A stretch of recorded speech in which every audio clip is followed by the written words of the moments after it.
Hey hi friends, welcome to the channel of मंजिल Bharat. As I promised, paper analysis हम लोग 2:15 पर हमें पेपर मिला है जेकेपी कांस्टेबल का एंड विद इन 15 मिनट्स हमने उसे रिव्यू कर दिया है and will providing you the answer की हमारे एंड से। जो सेक्शन मैं डील कर रही हूँ वो है आपकी general English and Jammu Kashmir की। Shalu ma'am will be dealing with the GK of India as well as a computer section. Salik sir will be dealing with this reasoning and the mathematics. So मेरे and पर जो पेपर मैंने review किया, मेरे sections में अगर अंग्रेजी की इंग्लिश की बात करूं, पेपर वाज क्वाइट इजी, सब कुछ करवाया। वो जो लास्ट 100 एमसीक्यूज की सीरीज प्रोवाइड की या प्रैक्टिसेस प्रोवाइड किए, आप ऐसे कह ही नहीं सकते कि पैटर्न डिफरेंट था। ऐसा लग रहा था कि पैटर्न बिल्कुल कॉपी पेस्ट हुआ है, जो पैटर्न ऑलरेडी आपको मंजिल भारत की टीम ने प्रोवाइड किया। That is why I repeatedly told you in the previous videos as well कि वो जो क्वेश्चंस हम ड्राफ्ट करते हैं वो रैंडम क्वेश्चंस नहीं होते, उस पर काम करती है टेक्निकल टीम। सो पैटर्न वही था, एडवर्ब क्लॉज ढूंढो, preposition, spot the error, analogy. I do really believe कि एंटोनियम और सिनोनिम में थोड़ा सा जेकेएसएस भी इक्का दुक्का क्वेश्चन में इधर उधर चला गया, बाकी पैटर्न वाज वेरी गुड। जिन्होंने 4 महीने से हमारे साथ जो जुड़े हुए हैं, डेडिकेटेड तरीके से जो काम कर रहे हैं, कंसिस्टेंटली जो काम कर रहे हैं, उनके लिए अंग्रेजी का पोर्शन डिफिकल्ट हो ही नहीं सकता, ठीक है, क्योंकि अंग्रेजी मैंने खुद डील की है, ठीक है। तो एमसीक्यू जो मैंने ड्राफ्ट किए हैं या जो टेस्ट सीरीज में आपको एमसीक्यूज प्रोवाइड हुए हैं, वो एमसीक्यूज उसी पैटर्न पर बेस्ड थे, ठीक है। सेकेंड जो सेक्शन मैं डील कर रही हूं वो जम्मू कश्मीर की हिस्ट्री, जो मैंने अभी रिव्यू किया। हाँ, मैं मान सकती हूं कि जो स्टेटमेंट लेवल पर जेकेएसएसबी जो न्यू पैटर्न इन्होंने इंट्रोड्यूस किया, statement can be quite confusing. Question difficult नहीं था, कंफ्यूजिंग, ट्रीचरस या ट्रिकी क्वेश्चन था, ठीक है, कंफ्यूजिंग नहीं था। तो फटाफट से मैं अपना सेक्शन सॉल्व करती हूं, फिर शालू मैम करेंगे and then the Salik sir will do his on his own. चलिए लेट्स स्टार्ट। पहला क्वेश्चन फटाफट से सॉल्व करती हूं। देखो आंसर की कभी कभी हमारे साथ मैच करती है, कभी कभी नहीं करती है। There is a representation of question that goes on, so हमें जो अप्रोप्रिएट आंसर लगेगा हम उसे टिक करेंगे, ठीक है। John decided to enrol. मेरे दोस्तों, बार बार वॉवल कॉन्सोनेंट 1000 बार बोल चुकी हूं कि वॉवल साउंड और कॉन्सोनेंट पे फोकस करना। M is a consonant but it's a vowel again. तो एमबीए जब बात करते हो तो ए लगाते हैं कि एन लगाते हैं, वॉवल साउंड के साथ एन लगाते हैं, ठीक है, एन लगाते हैं यहां पर। जस्ट अ मिनट, एन लगाते हैं तो यहां पर एन लगेगा। John decided to enrol in an MBA program at the university.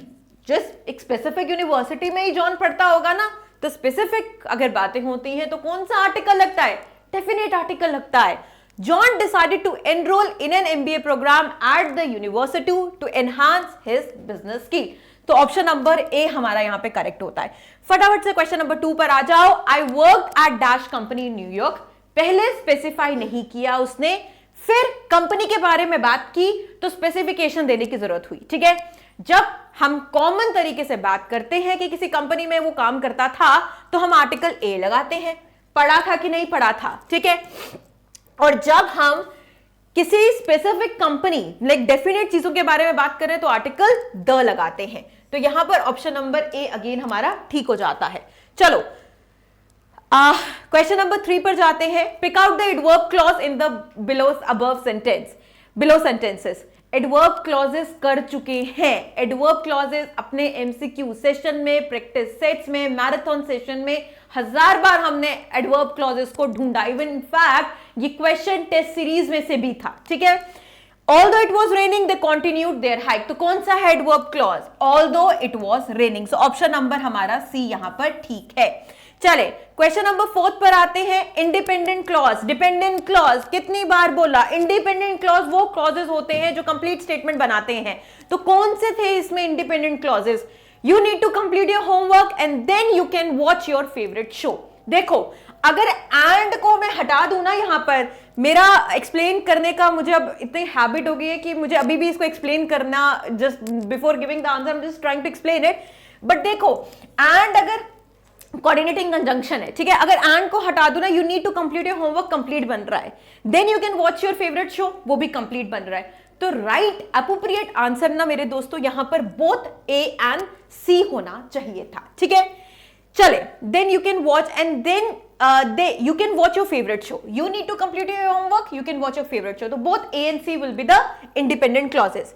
चले, question number 5 पर जाते हैं. Which of the following sentence possessive pronoun, reflexive, possessive, possessive कौन से हुए? His, her, वो होते हैं possessive. Reflexive, myself, करवाया कि नहीं करवाया? Himself, herself, possessive pronoun, reflexive pronoun. तो कौन सा है जिसमें possessive pronoun है? जहां पर मेरे दोस्तों हर लगा है, ऑप्शन नंबर सी को यहां पर टिक करेंगे. ये एप्रोप्रिएट आंसर है हमारे एंड से. चलिए क्वेश्चन नंबर 6 पर चलते हैं. Did you do it yourself? You क्या है? Personal pronoun. Reflexive pronoun yourself क्या है? जो भी प्रोनाउन सेल्फ के साथ डील करता है. मुझे बिल्कुल अच्छे से याद है कि लास्ट मैराथन सेशन में ये सेल्फ वाली चीज को मैंने उठाया है और बताया है कि जो सेल्फ वाले प्रोनाउंस होते हैं उन्हें हम रिफ्लेक्सिव प्रोनाउंस कहते हैं. तो हमारा ए क्वेश्चन यहां पर ठीक हो जाता है, पर्सनल एंड रिफ्लेक्सिव. चलिए क्वेश्चन नंबर 7 चलते हैं. अब यहां पे होमोफोन बताना है. The artist mixed various colours to achieve the perfect. कौन सा एप्रोप्रिएट आंसर है यहां पर? हमारा ऑप्शन नंबर सी यहां का बिल्कुल ठीक है, परफेक्ट ह्यू. ठीक है, चलिए क्वेश्चन नंबर 8 पर जाते हैं. इसमें मुझे होमोफोन्स अगेन ढूंढना है. Black Smith shaped the malleable metal. तो जो मेटल वाला होगा वो यहां पर आएगा. With precision while the apprentice demonstrated metal. दूसरा मेटल जो होता है METTLE, वो होता है एक इंसान की कैपेसिटी या उसकी कैपेबिलिटी. तो यहां पर भी जो राइटफुल आंसर है ना दोस्तों, वो ऑप्शन नंबर ए ही है. चलिए क्वेश्चन नंबर 9 पर जाते हैं. मैच द फॉलोइंग करना था. अगर एक आधा भी सोच लिया तो बाकी सारे खुद बन जाएंगे. देखो कैसे. स्टॉक क्या होता है? ये तो पता ही होगा कि vertical stem of connecting part of the plant को स्टॉक कहते हैं. ठीक है, बार्क क्या होता है? बार्क होता है ट्री की outer layer composed of dead cell. तो देख लो यहां पर 1 का 4 है और 4 का आपका 2 है. सो ऑप्शन नंबर डी यहां पे बिल्कुल ठीक है. ठीक है, क्वेश्चन नंबर 10 पर जाते हैं फटाफट से. क्वेश्चन नंबर 10, यहां पर अगेन एरर ढूंढनी, और एरर बहुत इजी है जो इन्होंने पूछी है. Yesterday the wild animal destroyed. एक बात याद कर रखना, पास्ट में था. ठीक है, question crops at the nascent stage and cause. And cause नहीं होना चाहिए था, एंड कॉज्ड होना चाहिए था, क्योंकि पास्ट में बात कर रहे थे हम. यस्टरडे ही पास्ट था. तो कौन सा एरर कहां मिली हमें? हमें मिली error in the option number C में. तो C is the right answer to the 10th question. 11th पर जाते हैं. The government granted, again past में बात है, ईडी ही होना चाहिए. Financial assistant to small businesses. That get नहीं होगा ना, गॉट होगा, क्योंकि पास्ट की बात हो रही है. पास्ट की बात हो रही है तो गॉट होगा.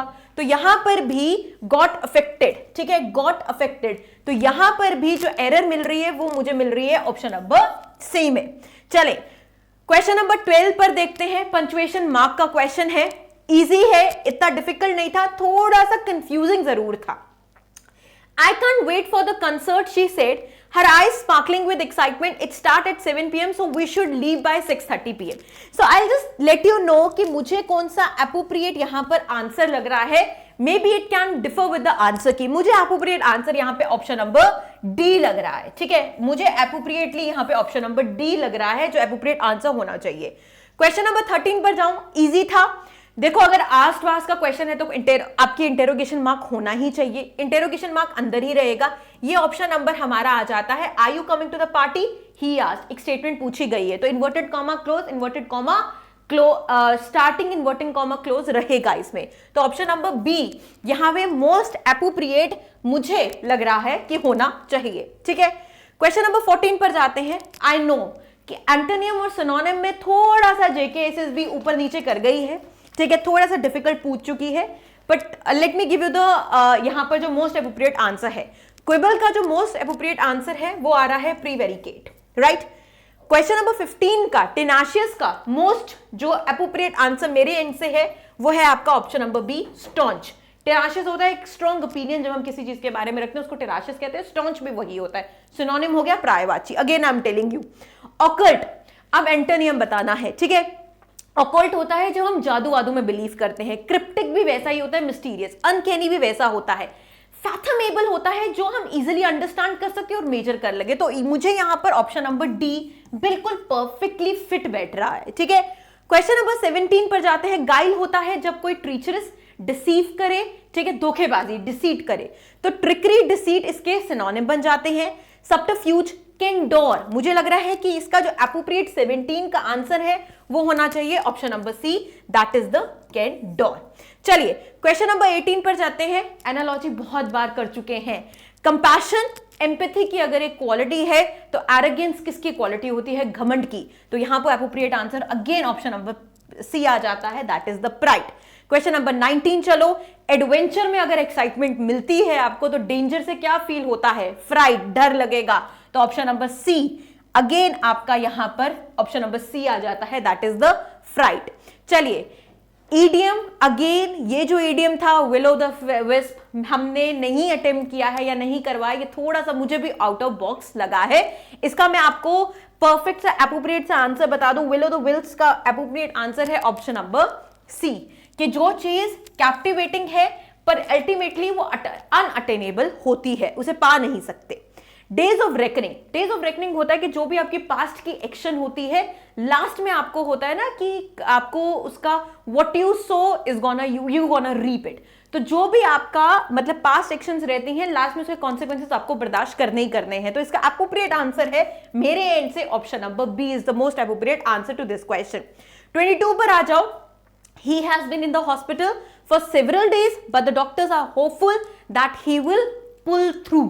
ठीक है, कम आउट भी हो सकता है पर पुल थ्रू मुझे लगता है कि पुल थ्रू होता है किसी भी डिफिकल्ट सिचुएशन से बाहर आना।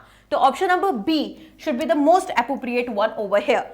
23rd में आ जाते हैं। Maya always felt that people look down upon, look down upon ही रहता है ये फ्रेज। तो ऑप्शन नंबर ए इसमें बिल्कुल परफेक्ट है। Fill in the blanks with appropriate preposition नहीं कर सकते गलत क्योंकि इजी है preposition. As the navigated through the dense forest, stumble के साथ क्या आता है? स्टंबल के साथ अपॉन ही आएगा, टुवर्ड्स, अंडर, अराउंड नहीं आ सकता। तो option number B is the right answer. ठीक है, 25th पर आ जाते हैं। शी वॉक, बसलिंग मार्केट के थ्रू आप वॉक करेंगे। तो option number C again is the right answer. Next section जो है वो कंप्यूटर की है, सॉरी जीके की है, जो शालू मैम डील करते हैं। Thank you ma'am.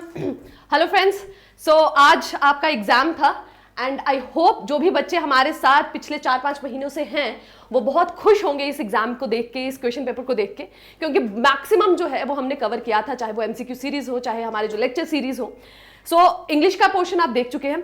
जीके की तरफ बढ़ते हैं। जीके में भी जो 25 क्वेश्चन इंडिया के रिलेटेड आए हैं, 2-3 क्वेश्चंस को छोड़कर बाकी सब आप इजीली क्रैक कर सकते हैं। काफी कुछ आपने पढ़ा है और अगर आप कंटिन्यूटी में न्यूज के साथ जो है कांटेक्ट में रहे तो आप इजीली इन्हें कर सकते हैं। पहला क्वेश्चन क्या है? India became Republic on, so easy one, that is India became Republic on 26 जनवरी 1950, जब हमारा संविधान जो है वो अडॉप्ट किया गया। Which country won first football world cup? बहुत बार हमारी एमसीक्यू सीरीज में मैंने खुद आपसे ये क्वेश्चन पूछा है and the correct answer is option number C, Uruguay. Who was first home minister of India?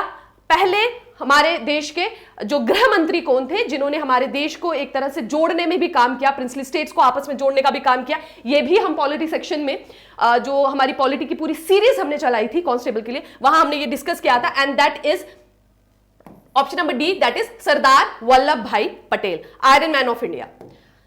The Indian to beat the computer in mathematical wizardry, so इन पे मूवी भी बन चुकी है एंड वो है option number D, Shakuntala Devi, जो कि हमारे देश की वो आप एक कहे इंडियन है, जो पहली इंडियन है जिन्होंने कंप्यूटर्स को बीट किया मैथमेटिकल विजार्डरी में। Question number 30, the first newspaper publish in India. ये भी क्वेश्चन आपको आता है क्योंकि ये भी हमने बहुत बार डिस्कस किया, multiple times we have discuss and that is the Bengal gazette. Hicky द्वारा लाया गया था ये, the Bengal gazette. Okay, who has written the book my frozen turbulence in Kashmir? My frozen turbulence in Kashmir किनके द्वारा लिखा गया है? जम्मू एंड कश्मीर के गवर्नर थे ये जगमोहन, इनके द्वारा ये किताब लिखी गई है, my frozen turbulence in Kashmir. Question number 32, which city is known as electronic city of India? Very easy, सभी ने इसे सही मार्क किया होगा। अक्सर क्वेश्चन हमेशा ऐसा ही रहता है, कुछ पोर्शन उसके जो है वो इजियर साइड में होते हैं, जो maximum all of the student they know, कुछ मॉडरेट पे जाते हैं और कुछ ऑन अ टफर साइड पे होते हैं। और वैसा ही ये पेपर था, बहुत ब्यूटीफुल तरीके से इसे जो है सेट किया था जीकेएसएसबी ने। और अगर आपने इसको एकदम से कहीं ना 4-5 मंथ्स आप इसमें डेडिकेटली आपने इसे प्रिपेयर किया है, तो आप आज के पेपर को देख के खुश हुए होंगे। ऑल दो कुछ क्वेश्चंस थे जहां पे आप स्टेटमेंट्स की वाइज आप कह लें, जो स्टेटमेंट के बेस पे क्वेश्चंस दिए गए हैं, बट हमने जब भी एमसीक्यू सॉल्व किए कुछ क्वेश्चन उस तरह से भी लाए ताकि इस तरह के क्वेश्चंस अगर आपको आए तो आप कंफ्यूज ना हो। एलिमिनेशन टेक्निक यूज करके अपनी जो भी नॉलेज आपके पास है उसे यूज करके आप करेक्ट आंसर तक पहुंच पाए।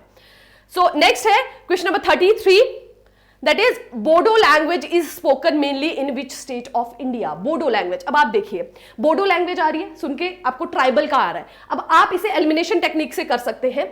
हिमाचल प्रदेश, ठीक है, हिमाचल प्रदेश और झारखंड को यहां से आप एलिमिनेट कर सकते हैं। नॉर्थ ईस्टर्न एरिया में जो भी खासी जयंतिया, मैक्सिमम जो ट्राइबल्स हैं वो गारो, खासी जयंतिया जो भी आप सुनते आते हैं वो नॉर्थ ईस्टर्न एरिया में पड़ते हैं। अगर यहाँ पे नॉर्थ ईस्टर्न कंट्रीज ज्यादा होती, स्टेट सॉरी ज्यादा होती, तो आप कंफ्यूज हो सकते थे, बट यहां पर एक ही है, दैट इज आसाम। तो the correct answer is Assam. ठीक है, next easy one again, capital of union territory Lakshadweep.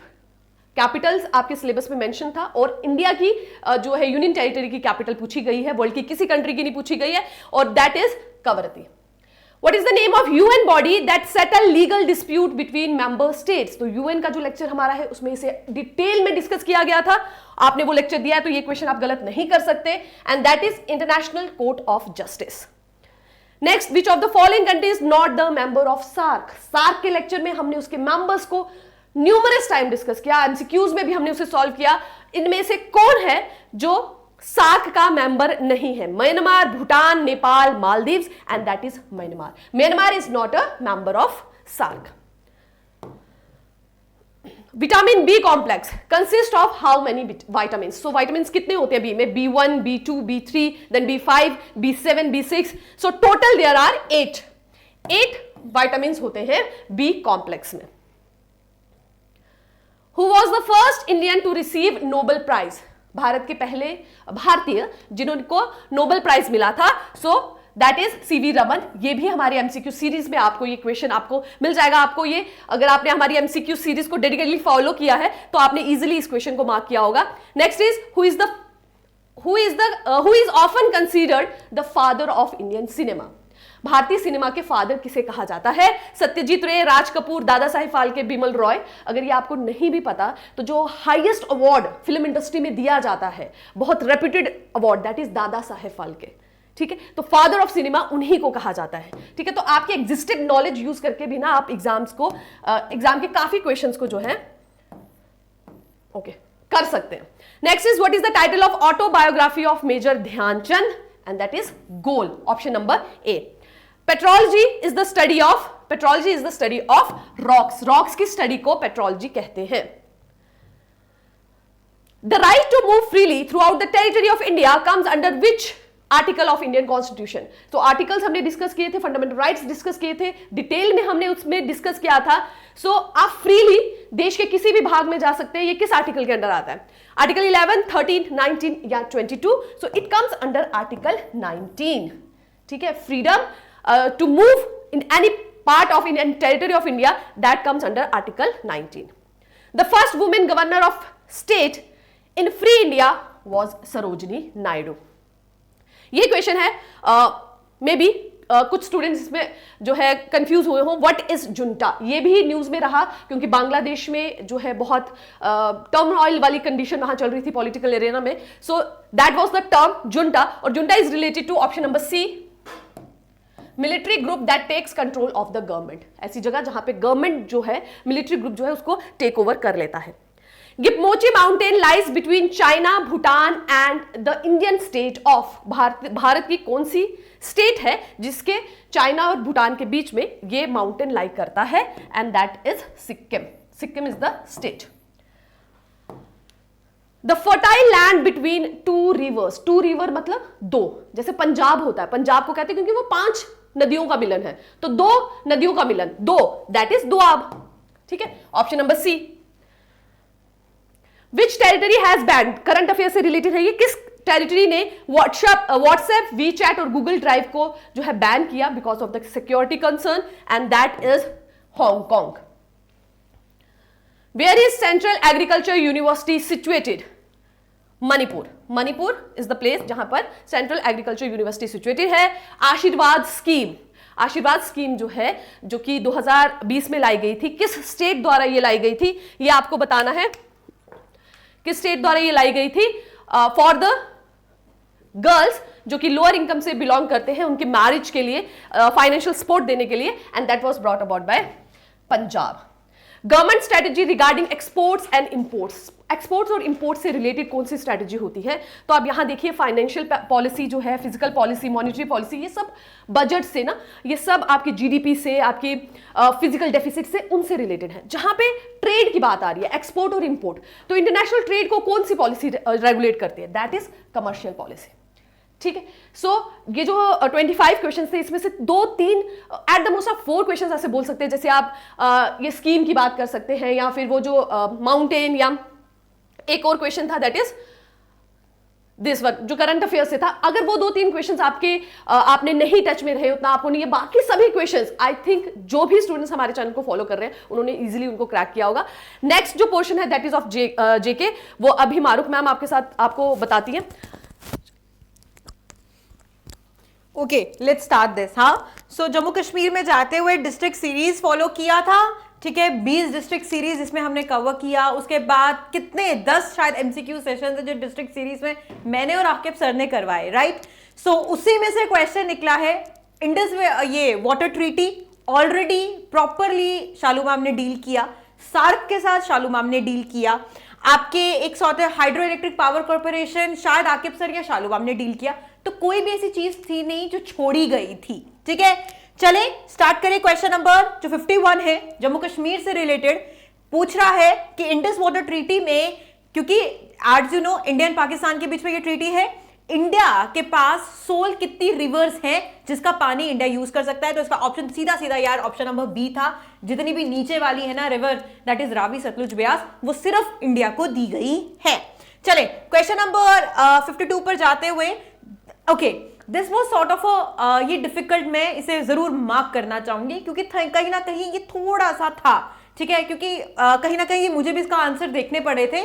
सो कहीं ना कहीं मैं 52 के क्वेश्चन को कह सकती हूँ कि ऐसा क्वेश्चन था कि थोड़ा सा इन्होंने मुश्किल डाल दिया था।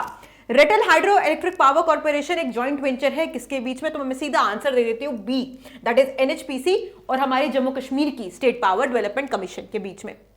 53rd में चले जाएं, यहां पर ये आ गए कि यहां पर इन्होंने स्टेटमेंट पूछी जो हमने बहुत बार डिस्कस किया दोस्तों कि जेकेएसएसबी का ये नया पैटर्न है स्टेटमेंट वाला, ठीक है। श्रीनगर चौथी सिटी बनी इंडिया की जो वर्ल्ड क्राफ्ट सिटी बनी, बिल्कुल ठीक है, तो पहले स्टेटमेंट इस पे बिल्कुल ठीक है। बट सेकेंड स्टेटमेंट में प्रॉब्लम ये है कि जयपुर हाँ है, मालापुरम है, मैसूर है, हैदराबाद नहीं है, ठीक है, जो वर्ल्ड क्राफ्ट सिटीज में से आती है इंडिया में।